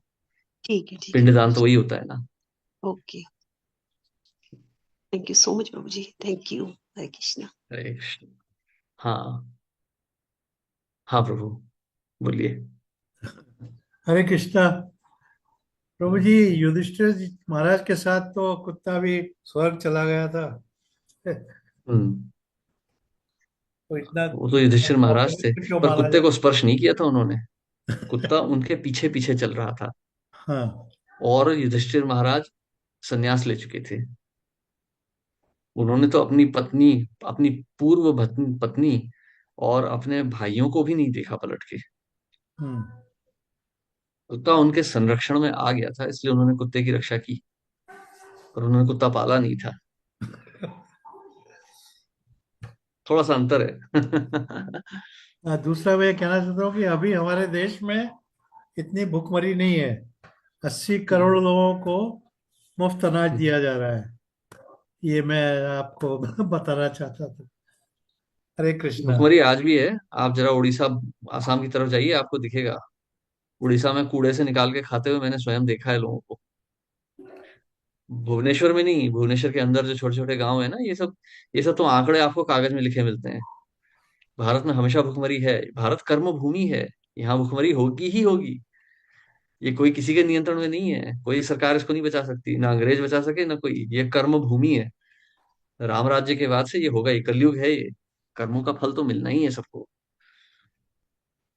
तो ये है। और ये बहुत भयंकर परिस्थिति है, हमारी सबकी भी परिस्थिति बहुत भयंकर है। अब जी, मतलब हरे कृष्णा। सरकार की तरफ से तो पूरा वो मैंने बोला ना, 80 करोड़ लोगों को मुफ्त अनाज दिया जा रहा है। ये सरकार भी माया है, ये देश भी माया ही है केवल। नहीं नहीं, इसके प्रेम में मत रहिए, नहीं नहीं तो बार प्रेम बार की यहीं बात जन्म लेना नहीं पड़ेगा। है। ये ये तथ्य है।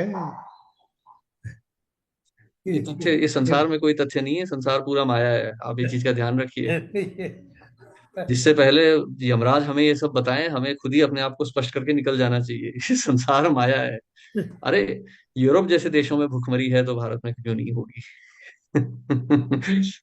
सब जगह हो रही है, परिस्थिति बहुत भयंकर है। हाँ, कछुआ प्रभु, चतुर्भुज प्रभु, हाँ। कृष्णा प्रभु जी, दंडवत प्रणाम। प्रभु जी, आपने बताया कि आपके घर पे कुत्ता आ गया है तो उसको किसी अड़ोसी पड़ोसी या दूसरे को दे दीजिए। तो प्रभु जी, आप तो छुटकारा पा लिया उससे, आपने दूसरे को फंसा दिया। वो तो देखिए, ये अज्ञानी है कि उसको पालने से मेरे को कोई अशुद्धि हो जाएगी घर में, जो हो जाएगी वो तो अज्ञान है, तो उसको दूसरे को फंसा दिया आपने। जिसको सही नहीं चाहिए, है ये। जो उसको रखना चाहता है, ये केवल देखिए, ये ना केवल एक, जैसे कहते हैं ना, इमरजेंसी प्रोसीजर है। जो चांडाल प्रकृति के हैं उन्हें कुत्ता चाहिए होता है। ऐसा अब नहीं है अपन कि हम कहाँ कुत्ता खरीद के ला रहे हैं फिर लोगों को दे रहे हैं, ये नहीं करना चाहिए। अब आ गया है तो कोई लेना चाहता है, हम पूछ लें किसी से, किसी को चाहिए क्या। हालांकि मतलब अब देखिए, अब शास्त्रों के अनुसार कुत्ता होना ही नहीं चाहिए घर में। अब आज ये चांडाल संस्कृति बन गई है, इसलिए लोग कुत्ते पालते हैं। ये तो बहुत अच्छा है, भारत में भी बहुत लोग कुत्ते पालने लग गए हैं। ये गलत बात है, होना ही नहीं चाहिए। ये एक बहुत ही एक विचित्र परिस्थिति है, जिसका कोई धर्मशास्त्रों में जिसका कोई वर्णन नहीं आता है। तो अब कोई मांग, अब जीव पे हम जीव की हत्या भी नहीं कर सकते कि कुत्ते को घर से बाहर निकाल दिया अभी जा, क्योंकि पालतू कुत्ता तो मर जाएगा सड़क पे जाते ही, उसे मार डालेंगे, बाकी कुत्ते बचेगा नहीं। घर पे रखेंगे, अशुद्धि होगी। सबसे सरल उपाय ये है कि कुत्ते को कहीं बाहर बांध दिया जाए और वहां पर उसको भोजन देके छोड़ दिया जाए। नहीं हो सकता तो किसी से पूछ लें, किसी को कुत्ता चाहिए क्या, वो चाहिए लेके जा रहा है तो ठीक है। होना तो कुछ भी नहीं चाहिए, कुत्ता और मनुष्य तो साथ में आने ही नहीं चाहिए थे। ये तो बहुत ही विचित्र परिस्थिति है असली में देखा जाए तो। ऐसा होना ही नहीं लेकिन चाहिए, ये धर्म संकट है। ये भी एक धर्म संकट है। आजकल तो प्रभु जी कुत्ते को ऐसे ऐसे मिल जाएंगे, उसको साथ भी सुला लेंगे, अपने बेडरूम में रखेंगे। कुत्ते को लोग गले से लगा के रखते हैं। हाँ मतलब यहाँ पर मैं जानता हूँ, हमारे एक भक्त हैं, उन्होंने भी मतलब वो इस्कॉन से थे, फिर इस्कॉन छोड़ दिया, संस्कृत के बहुत बड़े पंडित बन गए। अब कुत्ता पाल के रखते हैं घर में।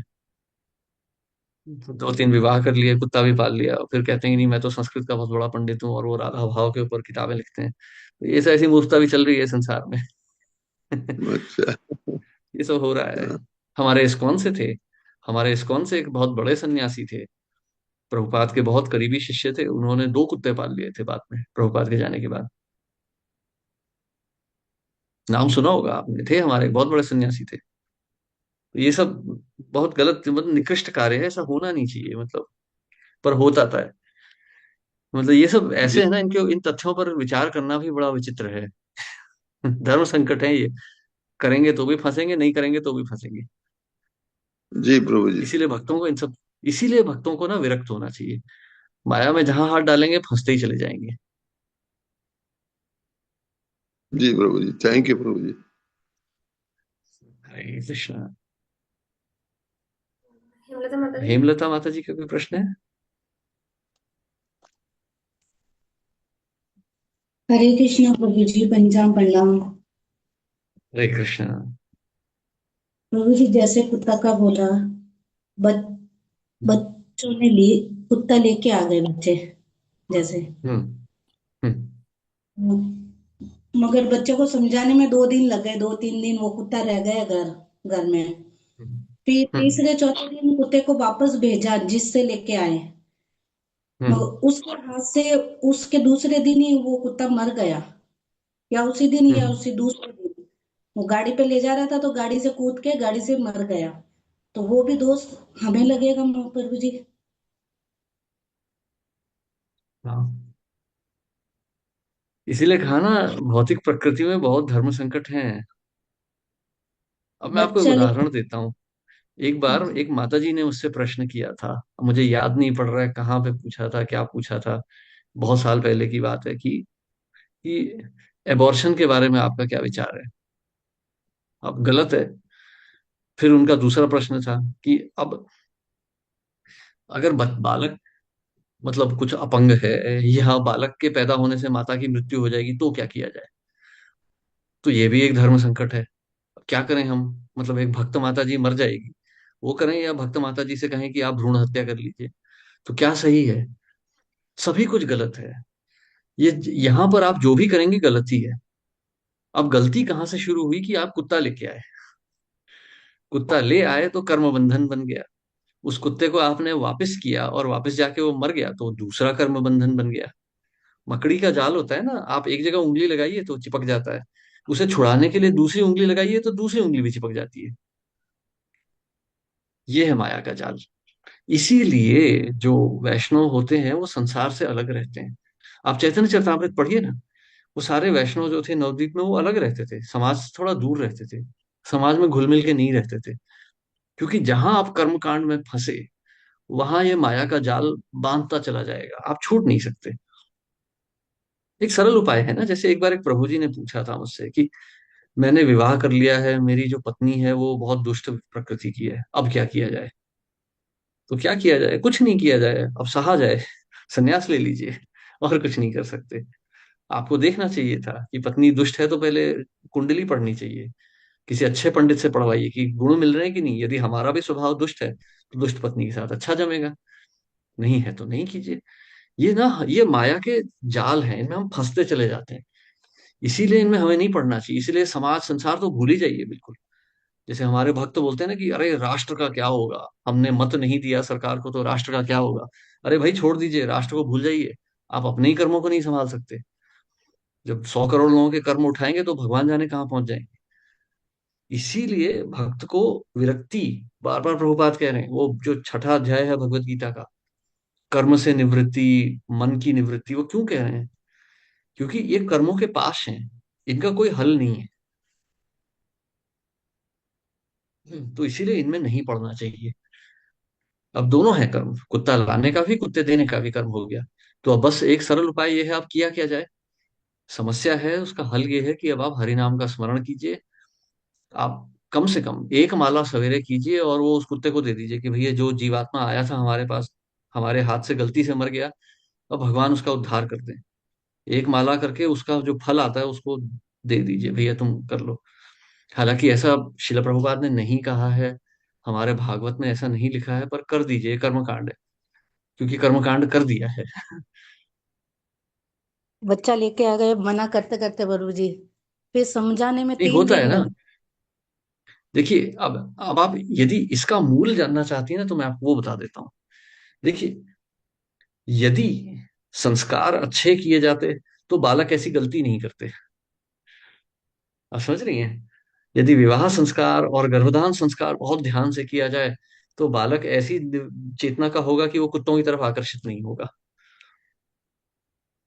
जो हमारी सनातन संस्कृति है ना, हमारा जो जो हमारे धर्म शास्त्र हैं, वो इस प्रकार से चलते हैं कि मूल कारण क्या है, उस मूल कारण से हमें बाहर निकलना है। बहुत। तो आप समझ रही हैं, ये गलती तो बहुत पहले हुई थी कि बच्चों में ये संस्कार नहीं आया कि कुत्तों की तरफ आकर्षित नहीं होना चाहिए। हाँ हाँ प्रभु जी, बहुत अच्छे से समझाया। अब उसका तो कुछ नहीं कर सकते। अब मैं ये तो नहीं कहूंगा कि अब बच्चों को भी घर से निकाल दीजिए। ये तो नहीं कहेंगे हम।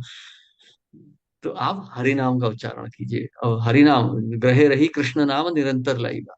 अब घर में रहिए, बस भगवान का नाम निरंतर लेते रहिए। और भगवान से प्रार्थना कीजिए कि इस कुत्ते की भी आत्मा का उद्धार कर दीजिए, गलती से हमारे घर आ गया था। भगवान से क्षमा मांग लीजिए और भगवान से प्रार्थना कीजिए कुत्ते का उद्धार कर दें, मर गया है अब। और आप हरि नाम का उच्चारण कीजिए और बच्चों को समझाइए कि दोबारा ऐसी गलती ना करें। एक बार हो गया तो हो गया। हाँ, धन्यवाद प्रभु जी, ये बात बहुत दिनों से खा रही थी जैसे, मगर धन्यवाद, रास्ता दिखा दिया आपने। ये तो प्रभुपाद ने बताया है, मैं क्या बताऊंगा। हरे कृष्ण। हरे कृष्णा। हरि बोल। और किसी का कोई प्रश्न या टिप्पणी? हरे कृष्ण प्रणाम। हरे कृष्णा प्रभु। I was just meditating on all the questions on how to add in this real world. Not many questions on the solution, which is we have been repeating again and again, Harinam, Harinam, Harinam. But still, the most of the questions are centered around how do we adjust in this material. That is our, basic problem. How do we develop so much of deep faith in the holy name that despite that, okay, we have done these mistakes, that we still have faith. Okay, if I chant my rounds attentively, I can get rid of whatever has happened historically. How do we divert our curiosity around solution rather than all these problems? आदौ श्रद्धा ततः साधु संगो। साधु संग प्रभु, साधु संग से सब हो जाएगा। And in fact this is a very nice question actually. So someone में ask कि अब साधु संग तो है नहीं, हम क्या कर सकते हैं? तो शिल प्रभुपाद की बुक्स बहुत यूनिक हैं। वो शिल प्रभुपाद की बुक्स साधु संग ही है सीधा। शिल प्रभुपाद प्रैक्टिकल आंसर्स देते हैं हर चीज के। भागवतम के पर्पट्स, आप अभी जब आगे बढ़ेंगे भागवतम में, मतलब फर्स्ट सेकंड थर्ड कैंटो, तो आप देखिए प्रभुपाद के पर्पट्स बहुत प्रैक्टिकल हो जाएंगे। बहुत प्रैक्टिकल। जैसे ये सांप वाला आंसर मैंने दिया था, ये प्रभुपाद नहीं लिखा है फिफ्थ कैंटो में। प्रभुपाद ने बताया कि हाँ, गृहस्थ के घर में यदि सांप है तो सांप को भी भोजन देना होता है।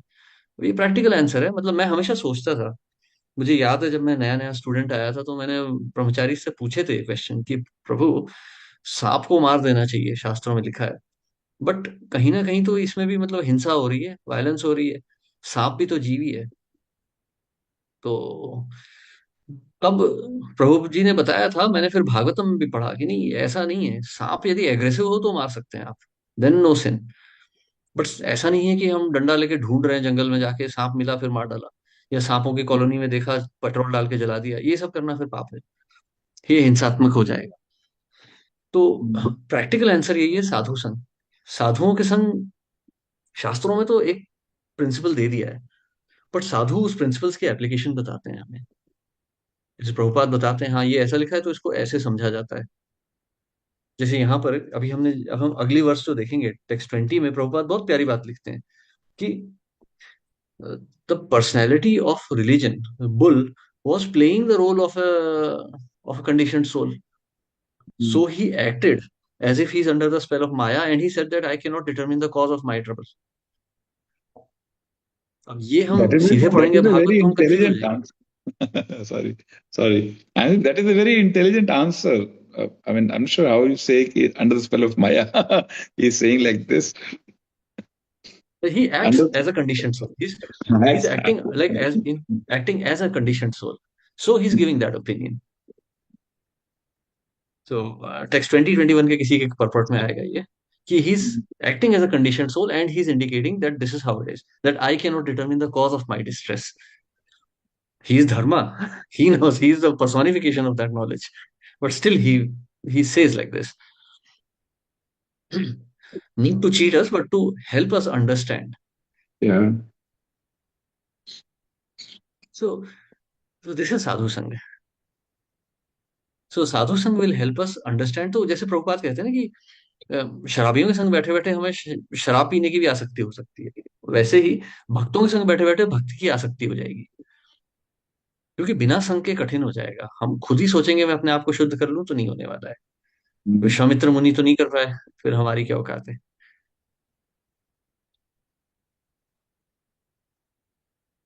तो पहली बात ना, सबसे पहली बात यह है ना कि हमें हमें अपना ऑब्जेक्टिव क्लियर रखना चाहिए प्रभु, कि हम चाहते क्या है। ऑब्जेक्टिव क्लियर नहीं है ना, तो हम अगर ऐसे ही आ गए कि चलो ये भी अच्छा है, तो नहीं होने वाला है, हम दृढ़ नहीं होंगे। नहीं तो हम फिर यही फंसे रह जाएंगे कि इंडिया का क्या होगा, गवर्नमेंट क्या करेगी, हम इन चीजों में फंस जाएंगे, फिर हम नहीं देख पाएंगे कि हमारा क्या हो रहा है। प्रभुपाद कहते हैं ना, we have to be very selfish in devotional service. We have to be very selfish. We have to know, व्यवसायत्मिका बुद्धि एके है कुरु नंदना, वन माइंडेड। बाकी सब हमारी इग्नोरेंस है। अब जैसे घर में है, हम घर में रह रहे हैं, तो कुछ ना कुछ तो होगा ही। कभी खिड़की टूट जाएगी, कभी घर में किसी को बीमारी हो जाएगी। अब हम छोड़ के तो नहीं जा सकते, but at the same time we should be realizing कि ये सब मतलब this is not needed at level of soul, this is not needed। आज सोचेंगे तो किसी ना किसी जन्म में तो पूरी तरह से विरक्त हो ही जाएंगे हम। किसी लाइफ में तो जाके हम डिटैचमेंट आ ही जाएगा पूरा, जब हमें इन चीजों का फर्क नहीं पड़ेगा। And that is the process of devotion. At least our intention should be, जैसे हमारे चतुर्भुज प्रभु ने बोला था कि ये कुत्ता मतलब होना ही क्यों चाहिए, that is ignorance. So that is the right way, कि वी शुड थिंक कि दिस इज इग्नोरेंस, ये नहीं चाहिए, this is not what we need in life at all. जैसे प्रभुपाद बोलते हैं ना कि when I met Bhakti Siddhanta Saraswati Thakur, I was already married and I wanted to become a sannyasi, but I knew that it would be an injustice. तो प्रभुपाद ने सोचा, तब प्रभुपाद 21 साल के थे। 50 साल की एज में प्रभुपाद ने सन्यास लिया ना, 55 की एज में जाके फाइनली। अगर सोचते ही नहीं प्रभुपाद कि नहीं सब अच्छा है, सब अच्छा है, तो कहीं जाते ही नहीं। एक बार डिटरमिन किया था तो भगवान ने फिर हेल्प किया आगे चल के।